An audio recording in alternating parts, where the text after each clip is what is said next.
ભાવનગર જિલ્લાના ઘોઘા તાલુકાના પિથલપુરથી ઘોઘા તરફ જતા રસ્તા ઉપર ગાયો ચરાવતા ગોવાળિયાઓ ગાયો સાથે સામે આવી જતા બાઇક ચાલકે કાબુ ગુમાવતા તેની સાથે અથડાયા હતા। પિથલપુરથી ઘોઘા રોડ ઉપર ગાયોના ધણ સાથે બાઇક લઈને જતા ભાવેશ કિશોરભાઈ જેઠવા અને મનીષાબેન ભાવેશભાઈ જેઠવા અથડાઈ જતા ગંભીર ઈજાઓ થઈ હતી।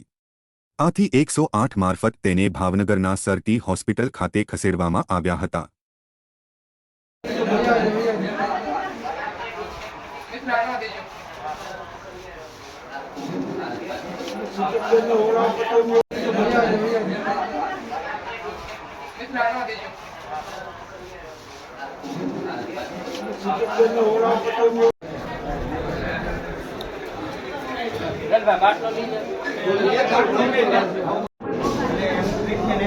સવારે 9 વાગે કીધેલું છે કે પ્લાસ્ટર લગાવવાનું